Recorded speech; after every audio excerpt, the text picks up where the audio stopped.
बोलो राधे राधे।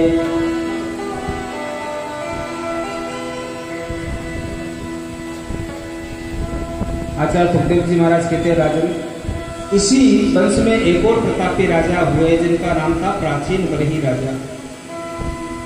इन कहते हैं कभी कभी हम वेद के विरुद्ध भी आचरण कर देते हैं, कभी कभी वेद की जो परोक्ष भाषा है उसको हम समझ नहीं पाते,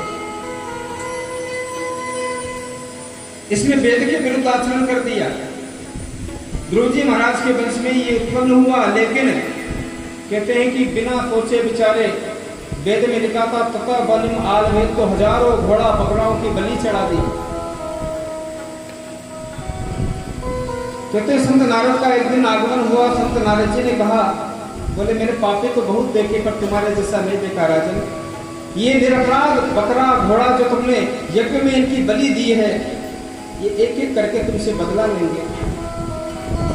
महाराज प्राचीन बरही राजा ने कहा, बोले महाराज जैसा वेद में लिखा है मैंने वैसा ही किया। ध्यान देना सज्जनों, वेद बड़ा परोक्षवादी है और वेद की भाषा इतनी कठिन है कि हम उसको पढ़ नहीं पाते, और पढ़ भी लेते हैं तो उल्टा सीधा पढ़ लेते हैं।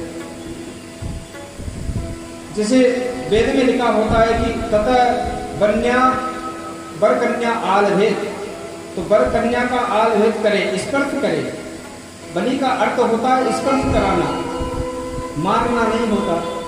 राजा प्राचीन बरही से यहीं पर गलती हो। बोलो राधे राधे। वर कन्या का आलभेदन करे, जिस तरह कन्या का स्पर्श करता है वर, तब पंडित जी विवाह कराते हैं ना उस समय। अगर वर कन्या को मार देगा तो विवाह किसके साथ में करेगा? बोलो राधे राधे। इसी तरह वेद बड़ा परोक्षवादी है।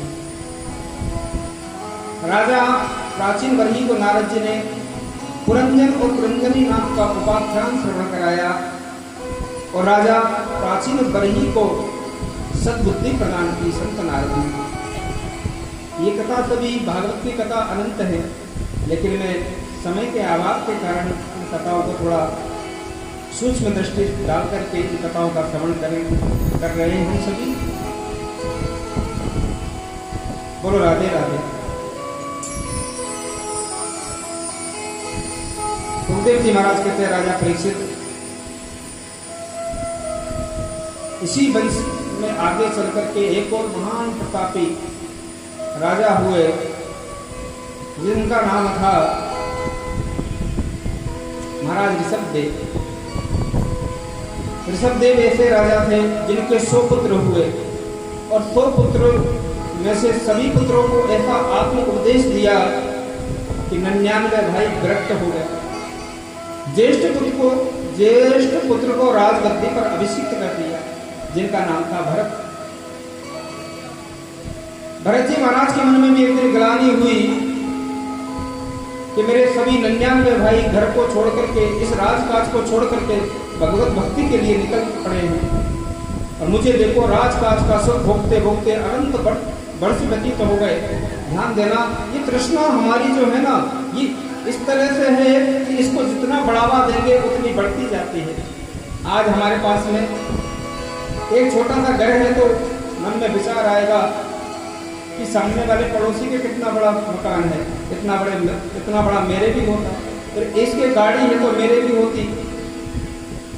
हम एक मकान होगा तो 2 मकान की कामना करेंगे, 2 मकान होंगे तो 4 की करेंगे, फिर बड़ी फैक्ट्रियों की करेंगे। तो तृष्णा बढ़ती जाती है। जिस तरह घी अग्नि में हम घी डालते जाते हैं, उसकी लो बढ़ती जाती है। मानव की जीवन की तृष्णा भी,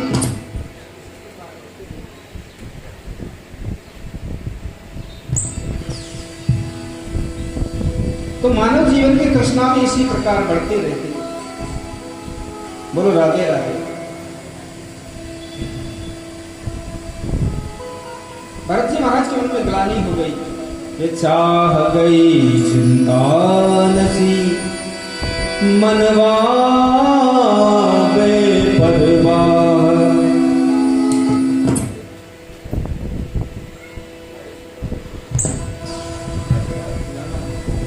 चाह गई चिंता नसी मनवा बेपरवाह, उर्ज जिसको कुछ नहीं चाहिए सोई सहनसा।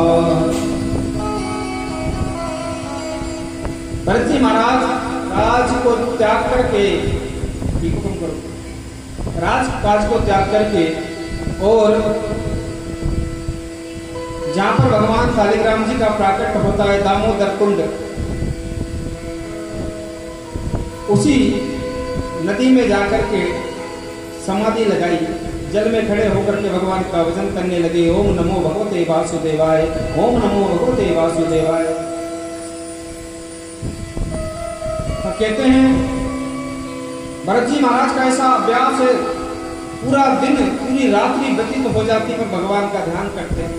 एक दिन क्या हुआ, जंगल में किसी शेर ने दहाड़ लगाई और एक हिरणी गर्भवती थी। शेर की दहाड़ के कारण अपना प्रताप उसने उसी नदी में त्याग दिया और वो छोटा सा हिरणी का बच्चा बहता हुआ जा रहा है। बोलो राधे राधे। संत हृदय नवनीत समाना, कहा कई पर कभी न जाना। संत का हृदय कैसा होता है? नवनीत मक्खन के समान कोमल। और जब महाराज भरत ने ये देखा कि छोटा सा बच्चा नदी में बहकर के कहीं टकराएगा, कोई जीव जंतु खा जाएगा, इसलिए तोड़ पड़े और उस बच्चे को उठाया। बच्चे को उठा करके अपनी कुटिया में लाए और कुटिया में जाकर के उसको सूखी घास इकट्ठा किया। उसके बाद में उस हिरण के बच्चे को थोड़ा सा गर्मी मिली उसको और थोड़ा तपाया। पर ध्यान देना,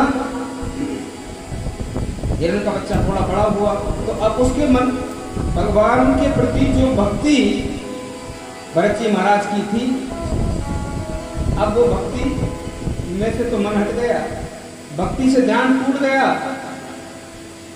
और प्रीति किसमें हो गई? मृग में। आए थे हरि भजन को ओटन लगे कपास। भगवान का स्मरण ध्यान करने आए थे राजकाज को त्याग करके, पर अब प्रीति हो गई मृग में। एक दिन क्या हुआ, भरत जी महाराज का अंत समय आ गया और अंत समय में जैसा हम चिंतन करते हैं, जैसा विचार करते हैं, तभी तो भगवान से विष्णु पिता मां ने अनपायनी भक्ति मांगी। इतना तो करना स्वामी जब प्राण तन से निकले। सभी ने सुना होगा, गोविंद नाम लेके जब प्राण तन से निकले।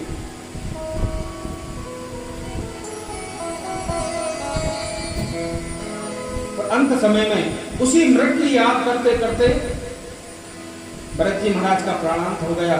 लेकिन मृग की याद करके प्राणांत हुआ तो मृग का ही जन्म मिला अगला जन्म। लेकिन भरत महाराज को सब कुछ याद था कि मैं पहले बहुत बड़ा राजा था, मैंने भक्ति की थी, लेकिन मृग में प्रीति होने के कारण मुझे मृग ही बनना पड़ा। एक दिन क्या हुआ, वृक्षों के घर्षण के कारण कभी कभी जंगल में आग लग जाती है। तो जंगल में आग लगी, जितने मृग थे, छोटे छोटे मृग थे, सभी भाग निकले। भरत जी महाराज को सब कुछ याद था, इसलिए उस अग्नि में जल करके उनका प्राणांत हो गया। पर देखिए मेरी गोविंद की कृपा, तीसरा जन्म भी भरत महाराज को मिला और एक ब्राह्मण के घर। पर भरत जी को अपने दोनों जन्म याद है पिछले। पर भरत जी महाराज का एक नियम है, जब वो चलते हैं तो दो कदम आगे देख कर के चलते हैं। कोई चींटी तो नहीं है, कोई कीड़ा तो नहीं आ गया पैर के नीचे, और कोई आ जाता है तो उछल जाते हैं। बोलो राधे राधे।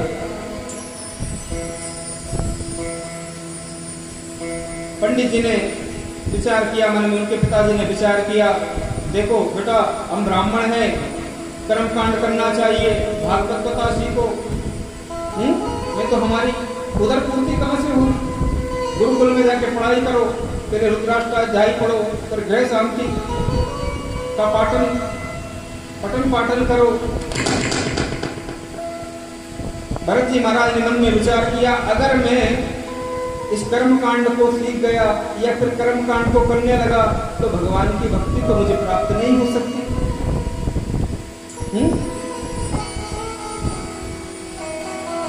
तो सब कुछ भूल गए, जान बूझ करके सब कुछ भूल गए। बहुत पढ़ाया पिताजी ने, लेकिन कुछ भी समझ में नहीं आया, तो उन्होंने उनका नाम रख दिया, अरे तू तो जड़ ही निकला, जड़ भरत। तीसरे जन्म में भी उनका नाम भरत हुआ। अब भरत जी महाराज की भक्ति देखिए आप, घर पे रहते हैं और उनके भाई जो हैं और अन्य भाइयों की शादी भी, विवाह भी हो चुका था। अब जो भाभी थी वो ताना देने लगी, ये तुम्हारा लंबा चौड़ा मुस्टंडा भाई पड़ा रहता है, ना तो काम का ना तो कुछ काम करता है, इससे कहो जाकर के कुछ काम करे, कुछ कमा करके लाए, हम कहां तक देंगे। बोलो राधे राधे। भाइयों ने भी कहा, भैया देखो ऐसे काम नहीं चलता, घर में कुछ ना कुछ तो करना ही पड़ता है, ये संसार का नियम है। भरत जी महाराज ने कहा, आप जैसी आज्ञा करोगे वो मुझे श्रोधार्य होगी। बोले हमारे खेत पे जाओ, उसकी रखवाली करो। खेत पे जाकर के बैठ गए, पशु पक्षी आए और जितनी भी फसल थी उसको नष्ट करके चले गए। और भरत जी महाराज ने मन में विचार किया, ये सुंदर कलरव करते पक्षी, ये भी तो भगवान के एक जीव जंतु ही तो भगवान ने बनाए, और इनका अन्न पानी छीनना मेरे सामर्थ्य तो नहीं है, मैं ऐसा कदापि नहीं कर सकता। सायकाल का समय हुआ, सभी भाइयों ने आकर के देखा तो खेत पूरा नष्ट था। घर से निष्कासित कर दिया। अब घर से निष्कासित कर दिया, निकाल दिया, तब भी कोई चिंता नहीं है, मुखमंडल पर कोई उदासी नहीं है। और रास्ते में मिल गए कोल भी, ओहो लंबा चौड़ा मुस्टंडा आदमी मिल गया, देवी जी की बलि चढ़ा देते हैं इसको। बोलो राधे राधे। देवी जी के सामने देवी प्रकट हो गई। देवी जी के सामने जब बलि चढ़ाने लगे कोलवीर, तो स्वयं देवी माता प्रकट हो गई। बोलो राधे राधे। देवी मैया ने कहा, मन में विचार किया कि ये तो गोविंद का परम लाडला भक्त है और ये मेरी आंखों के सामने मारा गया, तो मैं गोविंद को क्या जवाब दूंगी। इसलिए चतुर्भुज रूप में देवी प्रकट होकर के जितने भी कोलवीर थे सभी को नष्ट कर दिया। बोलो राधे राधे।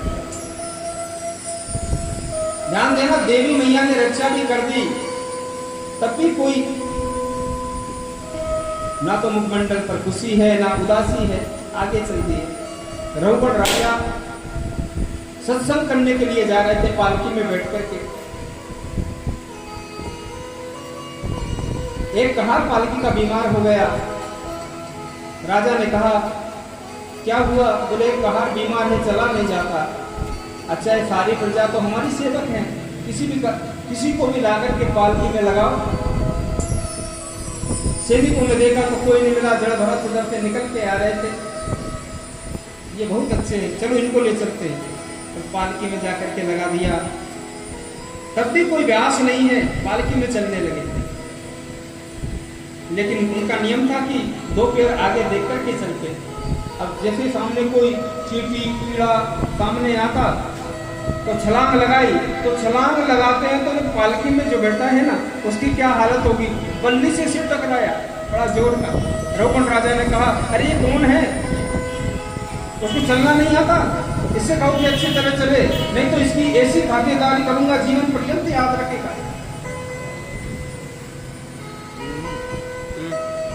साथियों ने कहा, महाराज हम तो अच्छी तरह चलते हैं, पता नहीं पर ये लंबा चौड़ा देखने में तो बड़ा मुस्टंडा लगता है, पर पता नहीं इसको क्या बीमारी है कि कूदता जाता है। बोलो राधे राधे।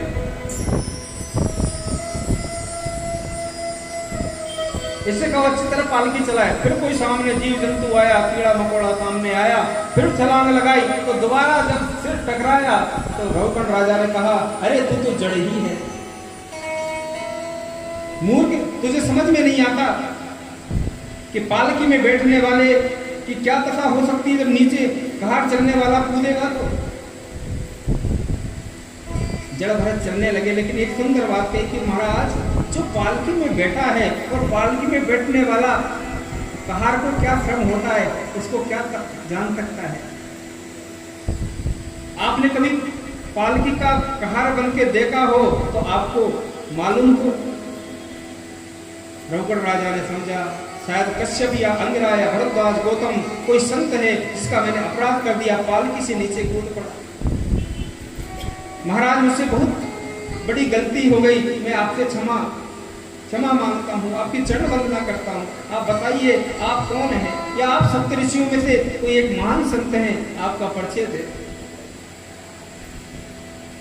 जड़भरत जी ने कहा ना तो मैं कोई महान संत हूं, ना मैं कश्यप हूं, ना अंगिरा, ना गौतम, ना भरद्वाज, ना अत्रि।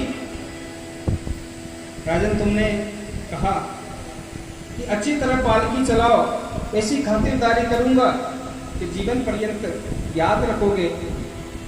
एक बात बताओ राजन, आप जिस तरह उदाहरण के लिए हम गेहूं को पीस करके क्या बना सकते हैं, आटा। अब आटा को पीस के क्या बनाओगे। इसी तरह जो पालकी ढोता है उसको श्रम होता है, वो पालकी में बैठने वाला नहीं समझ सकता। रघुगण ने कहा कि महाराज मेरी आत्म शांति के लिए कुछ ज्ञान उपदेश मुझे प्रदान करें। किस तरह से देह का इंद्रियों से संबंध है और इंद्रियों का परिश्रम किस तरह से आत्मा भोगती है, मुझे जरा स्पष्ट करके बताएं। जड़भरत महाराज राजा रघुगण को बड़ा सुंदर उपदेश करते हैं। बोलो राधे राधे। राजन, जिस प्रकार इस शरीर का किया हुआ कर्म इंद्रियां भोगती है और इंद्रियों का किया हुआ कर्म आत्मा किस प्रकार भोगती है। जैसे हमने एक पहले हमने अग्नि जलाई और अग्नि जला के उसमें हमने एक पात्र रख दिया और पात्र रख करके उसमें हमने पानी डाल दिया और पानी की जगह उसमें अगर हम पत्थर डालेंगे तो कभी पत्थर पिघलेगा नहीं, पिघल सकता। इसी तरह अग्नि का संबंध हुआ किसी पात्र से, पात्र का संबंध हुआ जल से, तो जल में अगर हम भात डालेंगे, चावल बनाएंगे या कोई, तो इसी तरह जीव और आत्मा का संबंध है। शरीर का संबंध इंद्रियां भोगती है, इंद्रियों का किया हुआ परिश्रम आत्मा भोगती है। आत्म उपदेश, बड़ा सुंदर आत्म उपदेश किया और राजा रघुगण की राजा रघुगण को ऐसा आत्म उपदेश किया। इस उपदेश का नाम भागवत में है पुरंजन पुरंजनी नाम का उपाख्यान। आचार्य सुखदेव जी महाराज कहते हैं राजा परीक्षित रघुगण राजा को उपदेश दिया और इसी वंश में आगे चलकर के बड़े बड़े प्रतापी राजा हुए। बोलो राधे राधे।